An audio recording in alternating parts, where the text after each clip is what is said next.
Hello, Sebastian.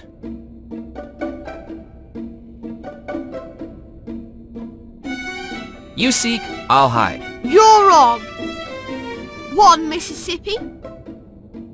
2 Mississippi. 3 Mississippi. 4 Mississippi. 5 Mississippi. Ready or not, here I come. Found you.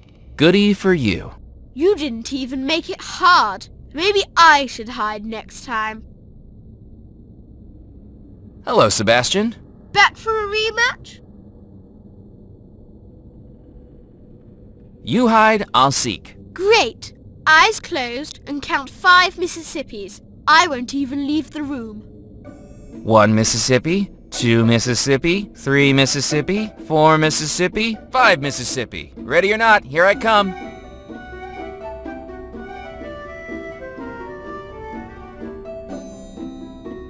I wonder who's behind this curtain. What? How'd you find me? Maybe you're not the best at this after all. You cheated. You tied that string to me. Don't be a sore loser. You never specified in the rules that it wasn't allowed. Now about that route through the staircase room. Grown-ups are tricky. Here, this'll tell you how to do it. Cheetah, cheetah, pumpkin eater. I almost felt bad. Almost. Because when I looked at the document, I was sure I'd been swindled. What I'd been given wasn't a blueprint of the house, but a wedding schedule scribbled on in colored crayon.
My head still spinning, I passed through the final door of the staircase room with the realization that I'd followed the final steps of a dead man.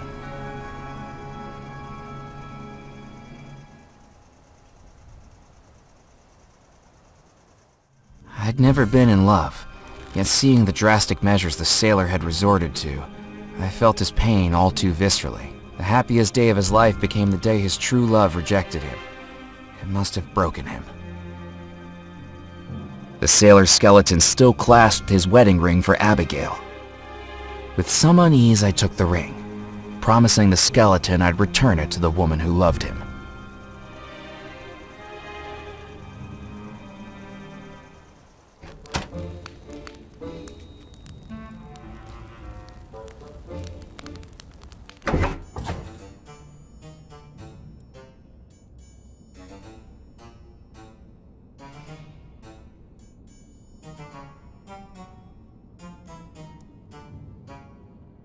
Inspired by the pistol duel, a plan began to form in my head. With 2 wooden carvings on either side of the room, I could bore a rough hole in each of them. My, look at the carving. All wooden and carved and carved and wooden.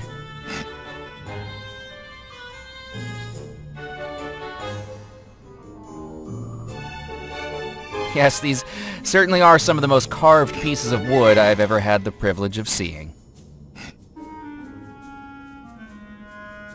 When I was finished, they looked passably like bullet holes.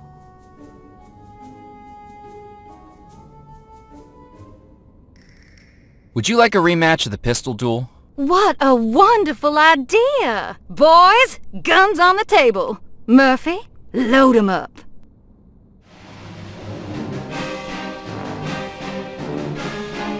One at a time, I poured the powder into the muzzle of the pistols.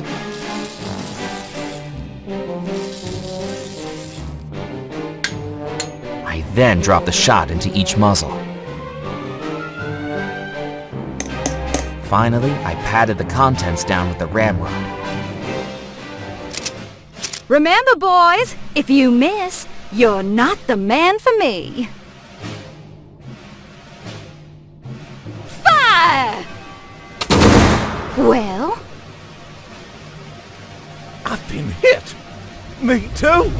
Oh, neither of you missed? Well, sorry, boys, but I think that's a draw. What a terrible waste of everybody's time. I may have forged some bullet holes, but when the shot ended up inside the duelist's chests, they didn't have much reason to go looking for them. Would you like a rematch of the pistol? What a... Boys!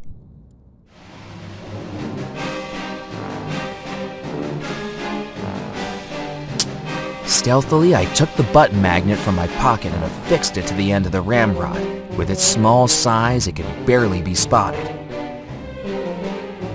One at a time, I poured the powder into the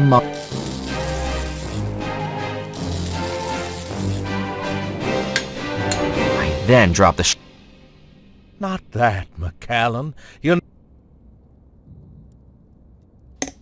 Finally, I patted the contents down with the ramrod. When the ramrod emerged, the magnet I'd attached brought the shot with it.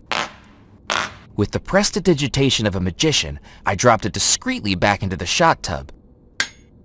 To anyone else, the pistols appeared to be properly loaded.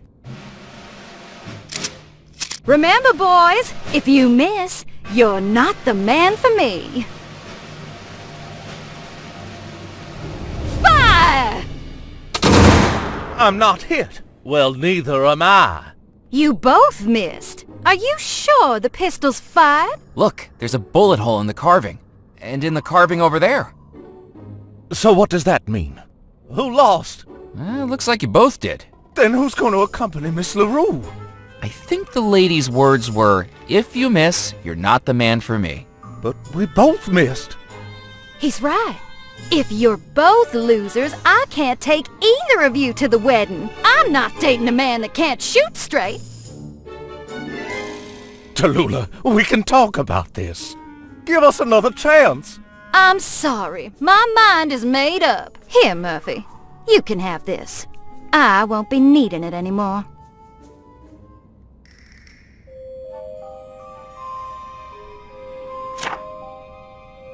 It was an invitation card for the Belmore Manor wedding.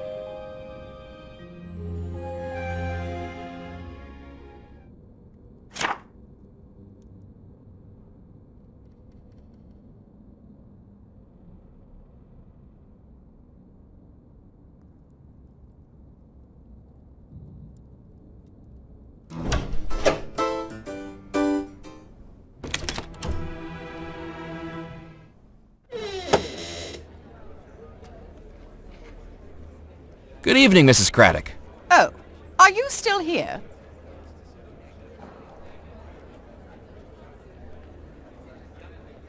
How long have you worked at Belmore Manor? I've been here since the final finial finished off the cupola. Before even the Belmores themselves moved in, I was getting this house ready for them. It is a position I was bred for. I may not have blue blood, but I should think it's at least a shade of plum. I spent 17 years at some of the most prestigious all-girls schools, you see, followed by training in Blenheim Palace for 3 years, and subsequent coveted positions with some of the finest families in England. Well, I'm glad you managed to escape all that and come here. I I can quote you Mrs. Beaton's book of household management in my sleep. It was an interesting offer, but I couldn't think of any situation where I'd need that, short of terminal insomnia. You must know Belmore Manor quite well. Like the back of my hand. Built between 1885 and 1888 in a mixture of antebellum and Victorian styles, and designed by the Belmore brothers themselves. Until, of course, they disappeared after living here only a year. Why did they decide to build it on Devil's Rock? Well, the island is exceptionally well placed for trade between the United States, Europe, and the Caribbean. When the Belmore brothers were looking to relocate, it was Mr. Rackham who recommended Devil's Rock. It's just a pity about the name. You speak very highly of Mr. Rackham. The Belmore brothers may have had expertise in exploration, innovation, and public relations, but it was Mr. Rackham that pulled those three threads together into the beautiful business tapestry that benefits us all. Do you know anything about the treasure of Belmore Manor? The stuff of whimsy. The Belmore family had their capital invested in stocks and bonds, not hoarded in a heap like some fairy tale dragon. And don't even think about snooping around the house looking for anything, or I shall have you removed from the premises. If anyone would know of a secret treasure hidden in this house, it would be me.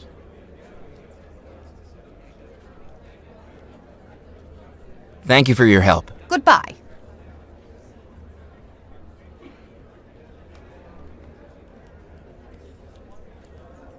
You know, it's funny, I completely forgot I had the invitation on me the whole time. It's these vest pockets. They're much bigger than they look.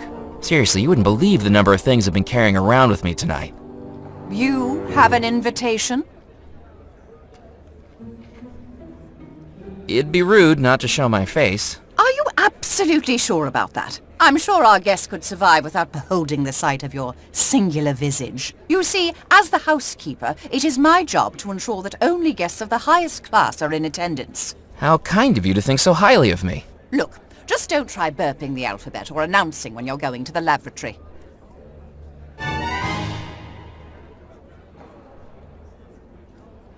The centerpiece of the dance floor was an elaborate wedding cake, sitting on a wheeled cart and towering over the dancers around it.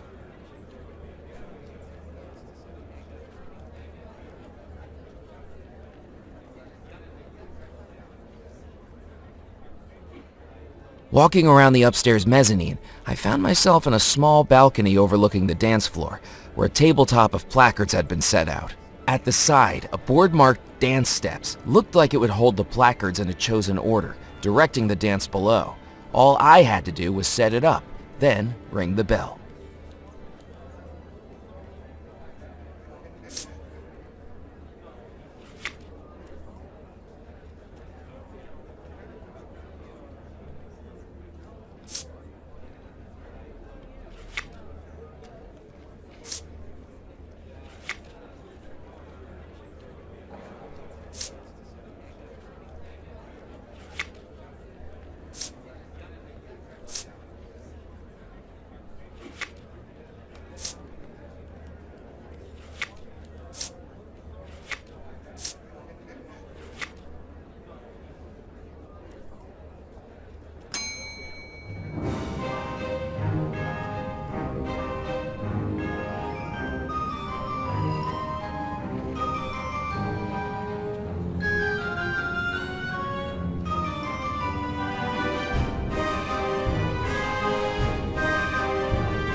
The dancers moved around the dance floor like clockwork soldiers, directed by the moves on the board, and with their movements, the cart holding the wedding cake could be pushed around too.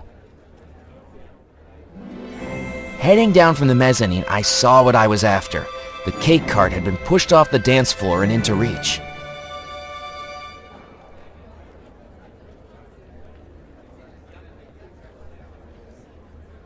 If Mrs. Craddock saw me cutting the cake, I was pretty sure I'd end up being the next thing the knife was used on.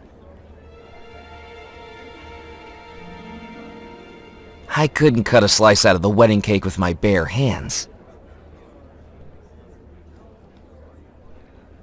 While Mrs. Craddock rubbed her temples, I had a moment of opportunity. I knew I wasn't supposed to cut the cake if I wasn't the groom, but these were unusual circumstances.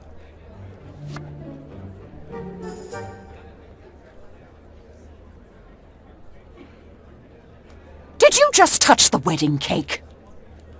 Certainly not. I was just admiring it. I should hope so. If I catch you with so much as a crumb on your fingers, you will be in serious trouble.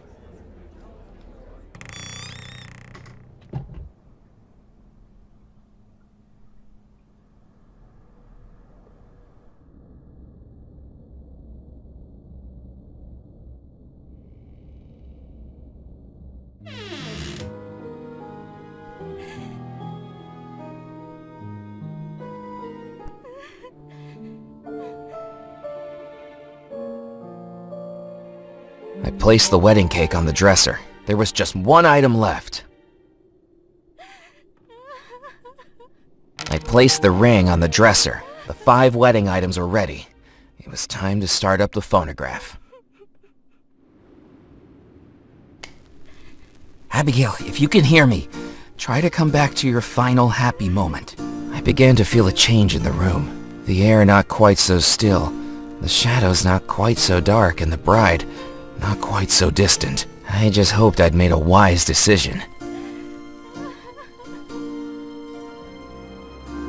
You cannot be allowed to do this. I will stop you. At any cost, I will stop you. I'm free. You came back. Please don't try to kill me a third time. Don't worry, Murphy McAllen. I'm not here to do that. I think I might have caused all of this, but I can explain everything. I'm afraid to say I think you might be right, but at least there's a chance we can do something to fix it. If only... Oh no. He's coming. Who's coming? Rackham, you need to hide. If we're going to fix this, he can't know where you are. Quickly, out on the balcony. Abigail, where is he? Where is who? Don't play dumb with me, little girl. I know about your little game on the riverboat. I know that you've brought that mortal into the house. Where is he? You know, I haven't seen him. I know you're lying to me, Abigail, but it makes no matter. There's nothing any mortal can do to stop my plans. The wedding will take place tonight, and this time, you're going to say I do. I'll never marry you, Rackham. I'm afraid you won't have a choice. I've broken free of your spell before. I can do it again. I'm not so sure that's true. The love spell will take hold again, and every minute you spend broken out of it drains you more and more from ever breaking out of it again. Soon the spell will take hold of you forever, and then you will marry me. The Belmore treasure will be mine. No. You had your chance, Abigail. You chose that nightmare, and after tonight, you'll never be able to leave it again.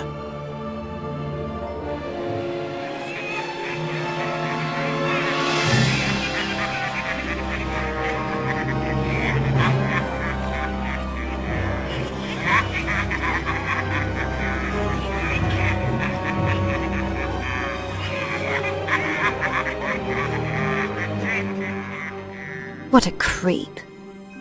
Abigail, is it safe? Of course not, but we don't have the luxury of waiting. Come with me, Murphy. I have a plan, and there are some things you really need to know.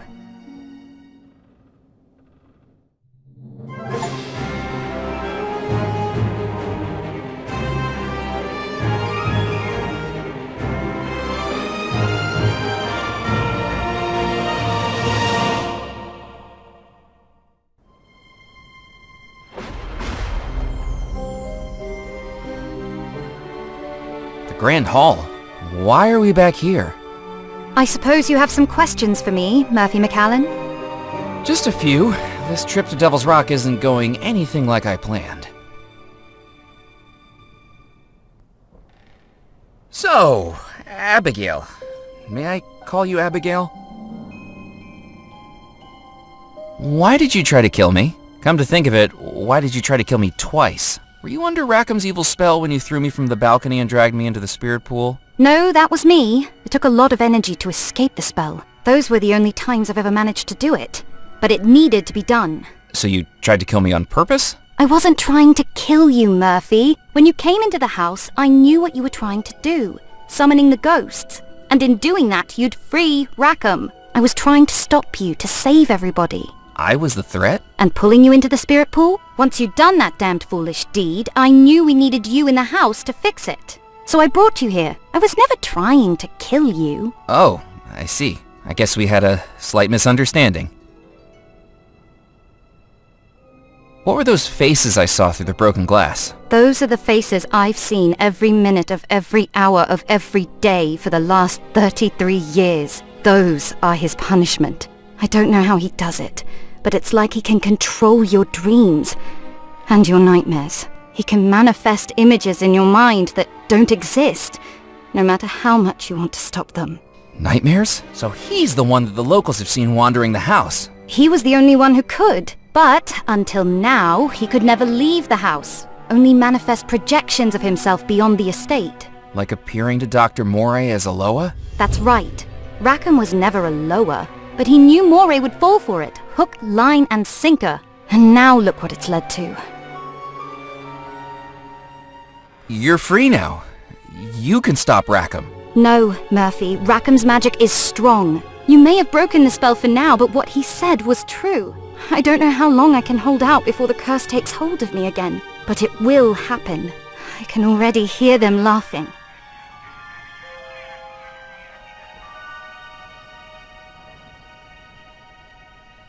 What are we going to do? I have a plan, but I need you to carry it out for me. You need to finish what you started, Murphy. You need to find the treasure of Belmore Manor. Rackham's looking for it too. You'll need to get there first. What's so important about the treasure? What do you think the treasure is, Murphy? $13 million? Unaccounted for and unclaimed? No, Murphy. The treasure is much more insidious than that. $13 million is just what my brother spent trying to contain it. Listen carefully. I need you to know something. Do you want to know what the treasure of Belmore Manor really is? My brothers meant the world to me, and I miss them dearly every time they sailed away into the Caribbean. On one fateful voyage, they'd anchored in a lagoon to replenish supplies. There was a man there, so thin and weak he looked like a skeleton. He beckoned them along the beach, led them into a cave, and showed them an unfathomable pile of gold, coins, goblets, jewelry, the riches of 1,000 looted ships, topped by a wooden coffin. That coffin held a treasure more valuable than the rest put together. The skeletal man saw a shell from the beach in the hand of my eldest brother, and offered to make a trade, for he knew that the item within the coffin could not be given away. It could only be bought, or traded, or inherited. The deal done, my brothers loaded up their ship and set sail for the nearest port. But when the dockhands opened the coffin, they fled and refused to return. Inside was a black stone that seemed to glow green from within. The locals knew a legend of a terrifying pirate captain who wielded such a black stone, able to make any who resisted his demands collapse dead before him. But that had been 2 centuries ago. Surely the pirate captain should have been long dead. My brothers put so much into researching the stone, scouring the Caribbean, conducting scientific experiments, meeting experts of the occult. And it all led to one terrible discovery. The coffin stone was a cursed artifact, able to destroy a person's spirit and steal the remaining years of their life for the stone's possessor. That pirate captain, who had ransacked ships by stealing the life of anyone who dared to oppose him, was now cursed to live out every year he stole, withering and weakening without dying. My brothers sealed the stone in a vault beneath Belmore Manor. 3 keys were required to open it. My brothers each took one, vowing never to allow the stone to work its evil power. But one person disagreed.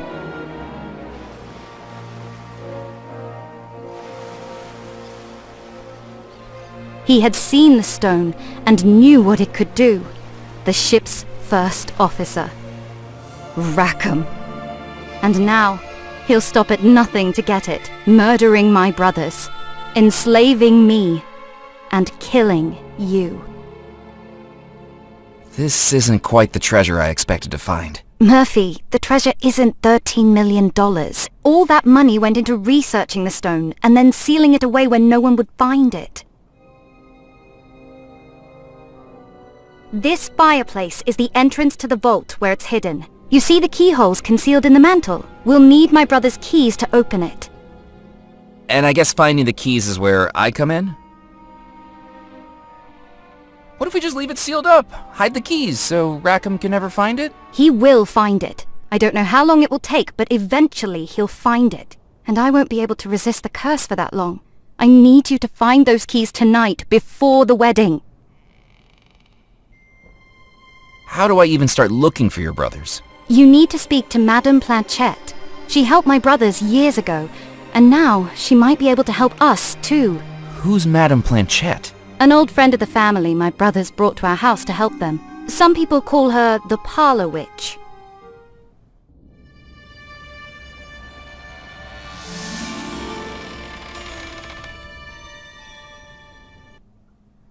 What will Rackham do if he gets control of the coffin stone? Rackham fears the judgment of death more than anything. The stone will allow him to return to flesh and blood, and remain here in the mortal realm for as long as he keeps taking people's lives. He'll keep murdering people? Exactly. And it's easy to know his first targets. Once he has the stone, there's an entire household of lives right here, ready for him to steal, including yours and mine. He can steal life from ghosts? The explosion may have interrupted things, but the spirits here still hold the years of life they're owed. They may never be able to use them, but Rackham will. This house really needs its wiring looked into. Oh no. What's wrong? The spell.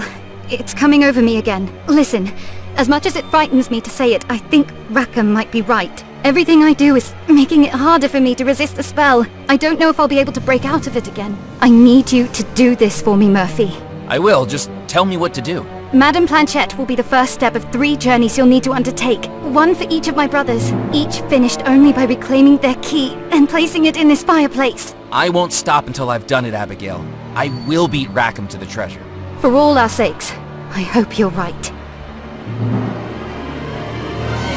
I was on my own again, and baffled by the situation I'd gotten myself into. The $13 million, the whole reason I traveled to the island and then quit my job, was gone. I had every desire to wait until sunrise and get that taxi back off the island just like I'd planned. Free of magic, free of ghosts, and free of the very real possibility that I'd be joining them. But heck, plans change. And now there was someone I needed to see.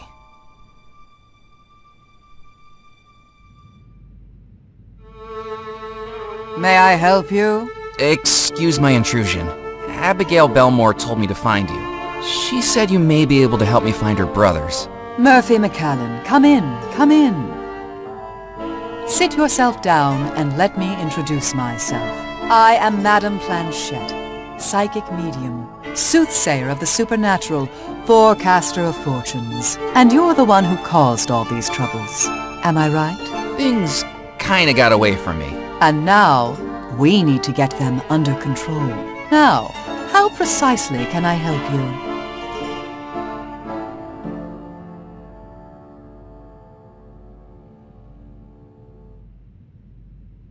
I need to talk to Abigail's 3 brothers. Can we cast a summoning spell again to speak to their ghosts? I'm afraid not, Murphy. The ghosts of Belmore Manor could only be summoned because our spirits were trapped here and hadn't moved on to the spirit realm. The Belmore brothers were murdered months before the wedding. Each has long since moved on, however reluctantly. It's very rare for someone to come back from the other side. It can happen, but I don't think there is much chance of that here. How can we make contact with the three brothers? We need to conduct a séance for each of the brothers, a way to contact them in the spirit realm and learn how and where they were killed. But each spirit is attuned differently. I will need you to gather some objects in order to contact them. What do we need to contact Yardley Belmore? Yardley was a man of leisure, accustomed to the finer things in life. As his portrait shows, we must read tea leaves to contact him. You must bring me a used teacup. What do we need to contact Xavier Belmore? Xavier was a man of the world, a traveler across the globe. As in his portrait, it is a globe that we will need to contact him, but one made of glass, a crystal ball.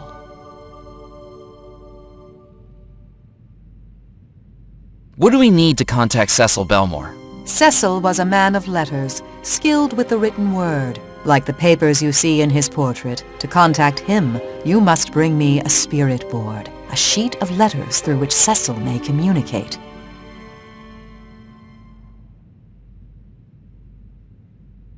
How can I find those seance items when I can't even leave the house? I don't even know what's trapping me here. That would be Abigail. Abigail is keeping me trapped in the house? She was. A last desperate act to keep you here and free her from Rackham's curse. Return to the front doors, Murphy, and they will now open for you. Scour the island, search the manor, and bring those 3 items back to me, and we can begin to locate the 3 brothers. I'll start looking right away. Good luck. And hurry. Rackham will soon know what you're trying to do. And unlike the other ghosts here, his powers are no longer confined to the house. Just one more thing before you go. I have something that may help you.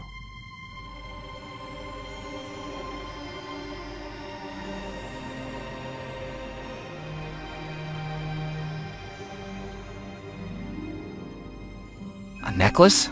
What can I do with this? Return it to whom it belongs. Now go. You do not have much time, and yet the mysteries of our entire island await. It was time to test what Madame Planchette had told me, and see if I really could leave the house.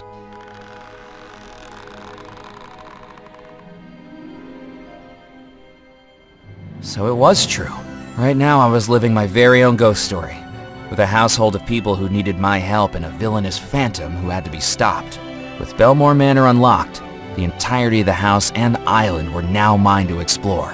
Somewhere out there were the Belmore brothers' 3 keys. My first task, to gather a crystal ball, a spirit board, and some tea leaves.